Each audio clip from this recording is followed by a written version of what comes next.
मुझे मत मारो। ये कहानी इलाहाबाद क्षेत्र की है।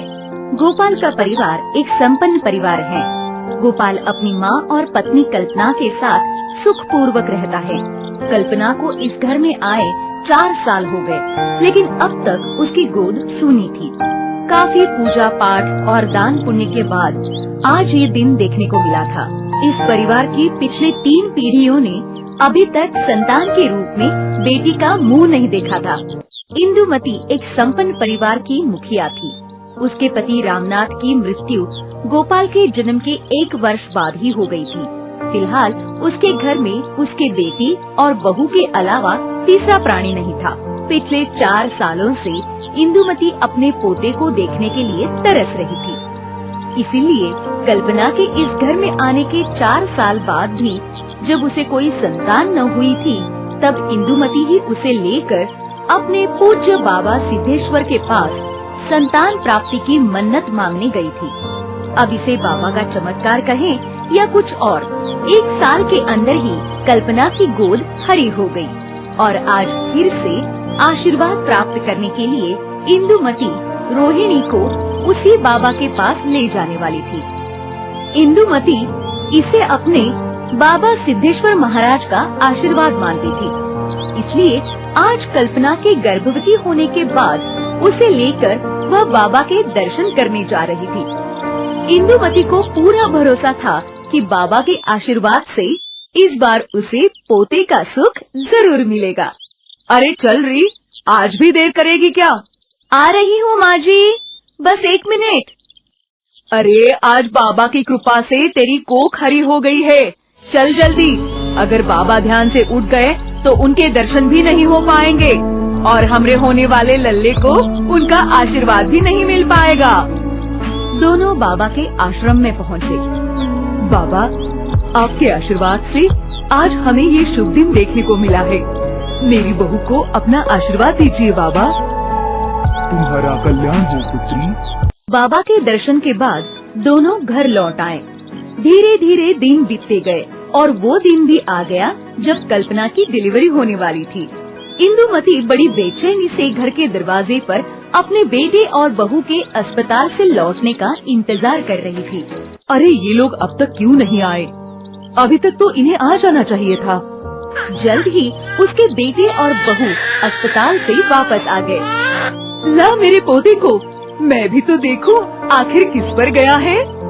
माँ जी, भगवान की कृपा से हमारे घर में लक्ष्मी आई है, आपको पोती हुई है। इंदुमती को तो जैसे लकवा ही मार जाता है। उसकी सारी आकांक्षाएं छिन्न भिन्न होकर बिखर जाती हैं। क्या सोचा था और क्या हो गया। अपनी पोती को देखे बिना ही वो उल्टे पांव घर के अंदर चली जाती है। उसके बेटे और बहू सुन रह जाते हैं। वो दोनों भी अंदर जाकर उसे मनाने लगते हैं। बेटे और बहू के काफी देर तक मनाने के बाद आखिर इंदुमती अपनी पोती को देखने के लिए तैयार होती है। इस घर की पहली संतान हमेशा से ही लड़का रहा है। फिर तू कहाँ से आ गई? नहीं, तू यहाँ नहीं रह सकती है।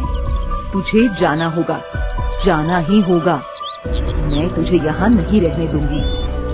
इंदुमती के मन में पाप पनप चुका था।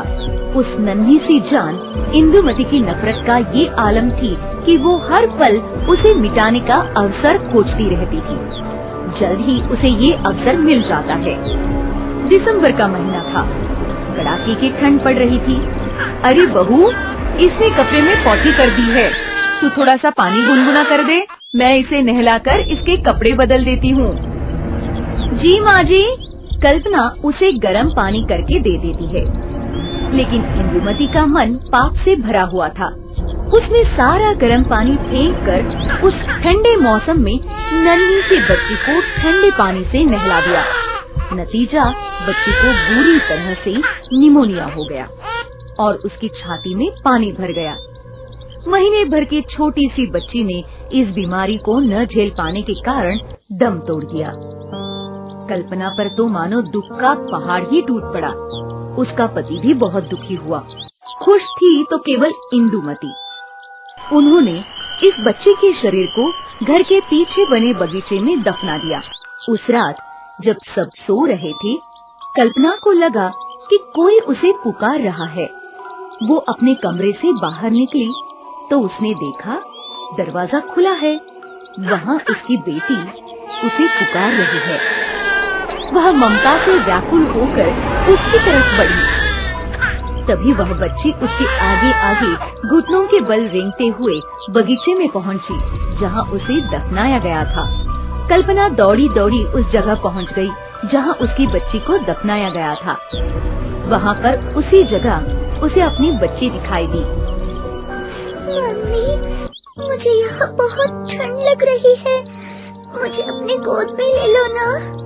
कल्पना उसे उठाने के लिए जाती है, लेकिन उसके हाथ बच्चे के शरीर के आर पार हो जाते हैं। मेरी बच्ची, तुझे ठंड लग रही होगी। तू मुझे छोड़ के कहाँ चली गई थी? ये क्या? मैं तो तुझे छू भी नहीं पा रही हूँ। मम्मी, मैं आपको छोड़कर कहीं नहीं गई।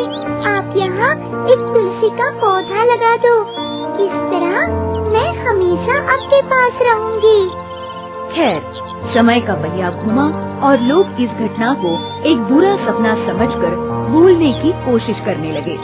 लगभग 1 साल बाद एक बार फिर कल्पना गर्भवती हुई। इंदुमती ने सोचा, इस बार पहले ही मैं जांच करवा कर देख लेती हूँ कि ये लड़का है या लड़की। पर भ्रूण के लिंग जांच पर भारत में निषेध होने के कारण शहर के हर डॉक्टर ने ऐसा करने से इनकार कर दिया। अंततः इंदुमती एक बार फिर से कल्पना को लेकर बाबा सिद्धेश्वर के पास पहुंची। बाबा, आपके आशीर्वाद से पिछली बार मुझे एक पोती हुई थी, पर लगता है कि जैसे उसका हमारे साथ ज्यादा दिन तक रहना हमारे भाग्य में नहीं था, इसलिए वो हमें छोड़कर चली गई। इस बार मेरी बहू फिर से गर्भवती हुई है। इसे पुत्रवती होने का आशीर्वाद देने की कृपा करें महाराज। बाबा इंदुमती के मन में गहराए पाप के पौधे को देख चुके थे। दुखी मत हो पुत्री। बाबा का आशीर्वाद लेकर दोनों वापस लौट आते हैं। सही समय आने पर कल्पना फिर से एक बेटे की माँ बन जाती है। इस बार इंदुमती का धैर्य जवाब दे देता है। न जाने कितने अपशब्द वह कल्पना को सुनाती है। इंदुमती, निकल जाओ मनहूस यहाँ से। बेटा नहीं दे सकती ना? चली जा यहाँ से और फिर कभी यहाँ लौट कर मत आना। माँ, ये तुम क्या कर रही हो? इसमें इस बेचारी की क्या गलती है? आखिर तुम एक माँ होकर ऐसे कैसे कर सकती हो? तू चुप रह। मैंने कह दिया तो कह दिया। अब ये इस घर में नहीं रह सकती। उसी दिन इंदुमती ने गुस्से में उस तुलसी के पौधे को भी उखाड़कर फेंक दिया। वहाँ से निकलकर कल्पना अपने पिता के घर वापस आ जाती है और वहीं रहकर अपनी बच्ची का पालन पोषण कर लेती है। इधर इंदुमती पोता पाने की लालसा में अपने बेटे गोपाल का दूसरा विवाह करवा देती है। इंदुमती अपने बेटे के मन में कल्पना के खिलाफ इतना जहर भर देती है कि वो भी उसे धीरे धीरे भूलने लगता है। कुछ समय पश्चात गोपाल की दूसरी पत्नी कोकिला गर्भवती हो जाती है। अब तो दिन रात इंदुमती बस पोते की रट लगाए रहती है। दिसंबर का महीना था। उस रात जब सब खा पीकर सो गए, तब अचानक आधी रात को इंदुमती को बगीचे से किसी छोटी लड़की के रोने की आवाज सुनाई देती है, क्योंकि उसका कमरा बगीचे के सबसे नजदीक था। वह इसे अपना वहम समझकर सोने की जैसे ही कोशिश करती है, वैसे ही वह आवाज और तेज हो जाती है। इसके साथ अचानक उसे अपने कमरे में भयानक ठंड महसूस होती है। सारे कंबल और रजाई उस ठंड के सामने बेकार पड़ जाते हैं। वह अपने बेटे और बहू को आवाज देना चाहती है, लेकिन उसके गले से आवाज ही नहीं निकलती। एकाएक उसके सीने में तेज दर्द उठता है और उसे सांस लेने में तकलीफ होने लगती है। जैसे तैसे करके वह बिस्तर से उठती है और कमरे के दरवाजे की तरफ भी जाती है।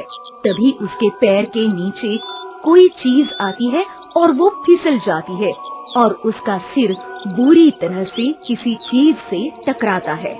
उसके सिर से खून की धारा फूट पड़ती है। इंदुमती की सांसें रुकने लगती है। उसकी आंखों के सामने अंधेरा छाने लगता है। आंखें बंद होने से पहले उसे एक बच्चे की आकृति दिखाई देती है।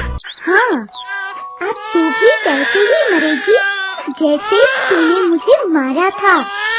पहले तूने मुझे मारा, फिर मेरी माँ पर जुल्म किया, उसे घर से निकाल दिया, और आज तूने उस तुलसी के पौधे को भी उखाड़ दिया जिसमें मेरी आत्मा थी। मैं तो आज जाऊंगी ही, लेकिन तुझे भी लेकर जाऊंगी। आज जाकर मुझे मुक्ति मिलेगी। इससे पहले इंदुमती कुछ कह पाती, उसकी सांसें बंद हो जाती है और वह वहीं ढेर हो जाती है। उसकी लाश रात भर वही ठंडी जमीन पर पड़ी रहती है। सुबह जब सबको इंदुमती की अकड़ी हुई लाश मिलती है, सारे घर में कोहराम मच जाता है और रोना पीटना शुरू हो जाता है। इसके बाद इंदुमती का अंतिम संस्कार कर दिया जाता है। समय आने पर गोपाल की पत्नी एक बेटे को जन्म देती है और उसका नाम रखा जाता है कुणाल।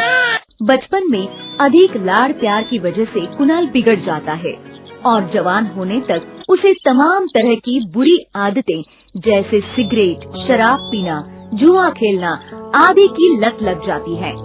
माता पिता का कहना न मानकर वह अपनी गर्लफ्रेंड से शादी करता है, जो उसी की तरह बुरी आदतों वाली होती है।